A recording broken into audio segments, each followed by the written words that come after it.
Good day, Pathfinders! I'm MJ Mary Angeles, ready to serve. Ano ang ating Pathfinder aim? The Advent message to all the world in my generation. Ang ibig sabihin, bilang mga alagad ng Diyos, ang ating mensahe ay tungkol sa ikalawang pagdating ni Jesus. At ito ang pundasyon ng layunin ng Pathfinder. Layunin nating ibahagi ang ikalawang pagdating ni Jesus, pati na rin ang pag-asa, kapayapaan, pananampalataya, at pag-ibig. Kasama dito ang mga ateista at iba pang mga Kristiyano. Ang mundo ay likha ng Diyos para sa lahat. Tayo'y mga anak ng Diyos at tungkulin nating tiyakin na sila rin ay makakatanggap ng kaligtasan. Sinabi ng Diyos na mahalin ang ating kapwa at ang pagbabahagi ng mensahe ng Diyos ay pag-ibig sa ating kapwa na siya rin ang mundo. Pathfinder motto. Ang motto na The love of Christ constrains me.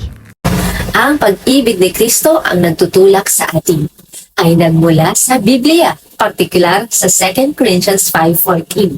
Ito ay nagpapahiwatig ng paniniwalang ang pag-ibig ni Jesucristo ang nagiging lakas sa likod ng mga gawain at desisyon ng mga sumusunod sa Kanya. Sa konteksto ng kilusang Pathfinder, ito ay nagbibigay diin sa kahalagahan ng pagmamalasakit, paglilingkod, at pagiging walang pag-iimbot bilang mga gabay sa kanilang mga layunin. Ngayon naman ay aalamin natin ang Pathfinder Pledge at ang kahulugan nito. By the grace of God. Na ang ibig sabihin ay kapag umaasa ako sa Diyos na tulungan ako, ay magagawa ko ang kanyang kalooban. I will be pure. Na ang ibig sabihin ay babangon ako sa masamang mundo na aking ginagalawan at pananatilihing malinis ang aking buhay sa mga salita at kilos na magpapasaya sa iba. I will be kind. Ibig sabihin ay magiging maalalahanin at mabait ako hindi lamang sa aking kapwa, kundi maging sa lahat ng nilikha ng Diyos. I will be true. Na nangangahulugang magiging tapat at matuwid ako sa pag-aaral, trabaho, at paglalaro at palaging maaasahan na gagawin ko ang lahat ng aking makakaya. I will keep the Pathfinder law. Ibig sabihin ay hahanapin kong maunawaan ang kahulugan ng Pathfinder law at magsisikap akong mamuhay ayon sa diwa nito na nagpapatanto na ang pagsunod sa batas ay mahalaga sa anumang organisasyon. I will be a servant of God na ang ibig sabihin ay ipinangako ko sa aking sarili na maglilingkod sa Diyos muna at pinakamahusay sa lahat ng bagay na ako ay tinawag o gagawin. And a friend to men.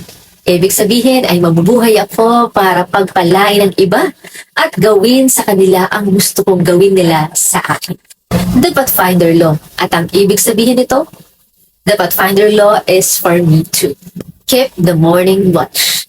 Na nangangahulugang magkakaroon ako ng panalangin at personal na pag-aaral ng Biblia araw-araw.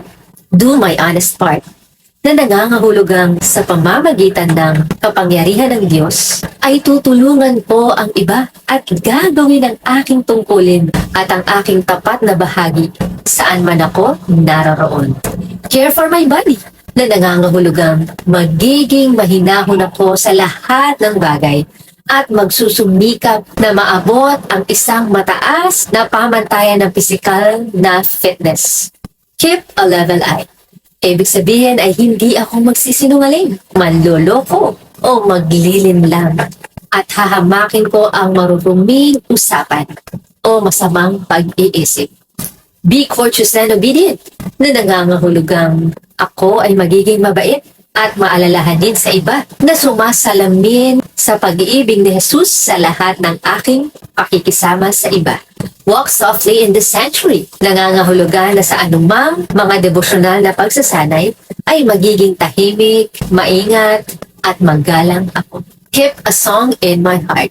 Na ang ibig sabihin ay magiging masayahin at masaya ako at hahayaan ang impluwensya ng aking buhay bilang liwanag para sa iba.